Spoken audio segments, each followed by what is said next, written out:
Welcome back. We are going to continue talking about health, but right now focusing on men's health. The Cleveland Clinic recently conducted a survey all about men's health. They spoke with me about it recently. Let's take a look. Today we are discussing how the Cleveland Clinic has shared new insights from the annual Mention It survey. The survey examines the use of digital healthcare among white and minority men. Here to tell us more is Dr. Fernando Secin, a men's health expert. Thank you so much, Doctor, for being here today. Thank you, Christine, for the invitation. It's a pleasure to be with you today. This is the 6th annual Mention It survey from the Cleveland Clinic. Can you explain the goal of the survey and what Cleveland Clinic is hoping to accomplish? Yes, it is not a secret that males are not open about their health problems. So the campaign sought to get men start talking about their health problems, particularly minority men, and everything that has to do with prevention and education, some of the problems that minority men need to be aware of. And you noted that the survey has virtual visits surging in 2020 during the COVID-19 pandemic, which makes sense. How can the trend towards digital health help men in particular? Yes, we found that 2/3 of men had at least one virtual visit over the last year, and the number of virtual health visits increased from less than 20,000 to more than 1 million last year.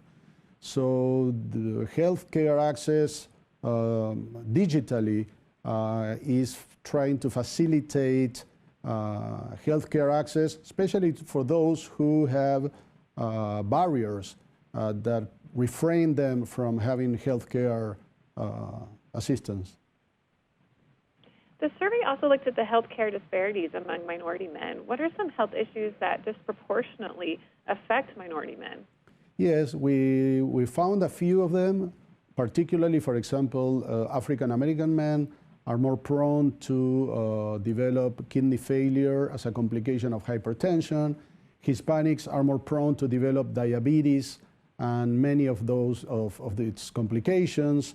African American men are also more prone to have a higher incidence of prostate cancer and more aggressive disease at the time of diagnosis. So it is important for these minority men to be aware of these problems, because today we know that if we can get there early, we would be able to interrupt the natural history of those diseases.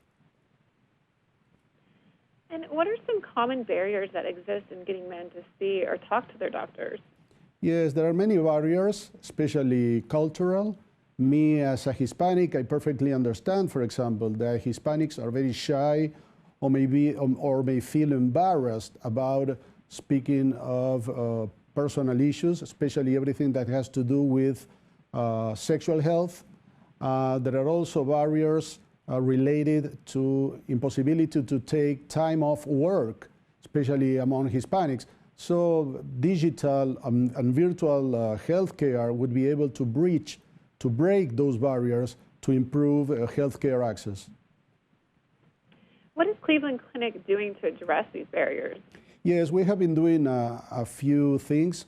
To begin with, healthcare fairs that was interrupted this year due to the pandemic, but it is going to come back next year.